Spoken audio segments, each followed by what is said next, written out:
Hello hello check hello. आप सभी committee से आग्रह है, सभी मंडप में पहुंचे, मूर्ति विसर्जन होने जा रहा है। हेलो रुकिए। आप सभी कमेटी से आग्रह है, आप सभी मंडप में पहुंचे, मूर्ति विसर्जन होने जा रहा है। गोली बंदूक पटाखा पटाखी लेके सब पहुंचे, क्योंकि अब की बार अपना गाड़ी सबसे आगे रहेगा। हाँ हाँ सही बोल रहे हैं। अपना जो है मूर्ति सबसे आगे रहेगा। सभी सबसे आगे मूर्ति को बाहर निकाला जाए, सभी कमेटी जुट जाए, मंडप में पहुंचे। जल्द से जल्द आइए। प्रेम से बोलो सरस्वती मैया की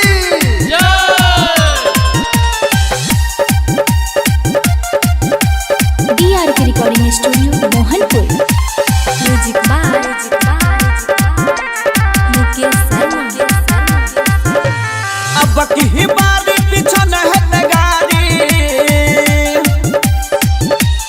अब की बारी पिछन है गाड़ी, फोड़ दी है सबके कपार।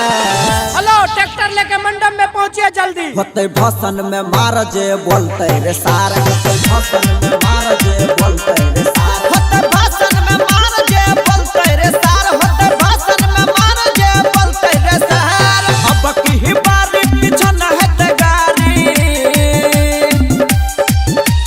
अब की बारी पिछन है गाड़ी, कर दी है सबके कपार। होते भाषण में मार जे बोलते रे सार, होते भाषण में मार जे बोलते रे सार, होते भाषण में मार जे बोलते रे सार, होते भाषण में मार जे बोलते रे सार। ओए कोई नहीं बोलेगा, कोई नहीं बोलेगा। आप सभी मेला कमेटी से आग्रह है कि आप लोग कतार में चलिए, मार झगड़ा मत कीजिए। बोलिए सरस्वती माता की जय। हो विदाई सरस्वती माई, लगबे सब जयकारा रे, लगबे सब जयकारा रे। लग सुहावन बड़ी मन भावन, खूबे लगाबे नारा रे। कमेटी के नाम पर लागल रहते बैनर, कोई नहीं बोलता एकर मैनेजर। थोड़े पराका करे धमाका, थोड़े पराका करे धमाका, लगा के चले कतार।